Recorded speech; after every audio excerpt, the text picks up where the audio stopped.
ہارون رشید اپنے زمانے کا مشہور بادشاہ گزرا ہے. اس کی بیوی تھی ملکہ زبیدہ.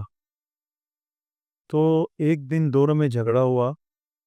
تو جھگڑے میں زبیرہ نے ہارون رشید سے کہا کہ تو جہنمی ہے. ہارون رشید نے سنا تو اسے غصہ آ گیا.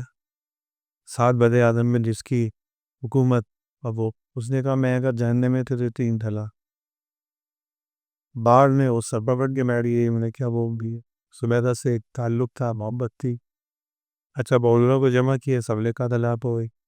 اسی آیت میں ضمن میں واقع سنا ہے وَلِمَنْ خَافَ مَقَامَ رَبِّهِ جنتان، کہ جو اللہ کے خوف سے گناہوں سے بچا اس کے لیے 2 جنتیں. اب اس نے یہ سارا علماء نے کہہ دی کہ طلاق ہو گئی. امام شافعی رحمۃ اللہ علیہ کو بلایا گیا، وقت کے امام تھے. انہوں نے ہارون رشید سے کچھ سوال کیا، کہا طلاق نہیں. سارے ہیں.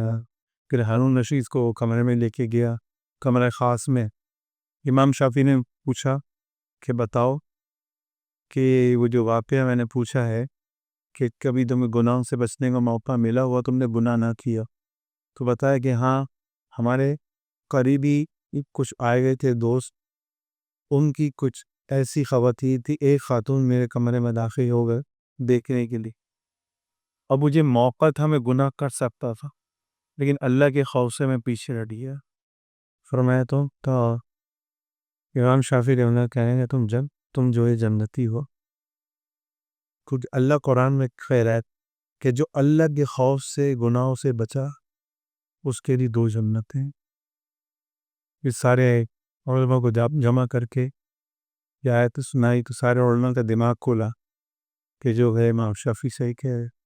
تو گناہ سے بچنے پر اللہ کے خوف میں بچو یا اللہ کی محبت میں بچو، بہت بڑا اللہ کا انعام ہے.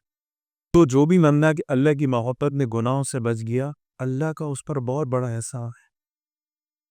تو کوشش کریں بھائی گناہوں سے بچتے ہوئے زندگی گزاری. اسی میں ہمارا دل کا سکون ہے، اور جو ہے دنیاوی سکون بھی ہے، اور آخرت میں تو سکون ہی سکون ہو.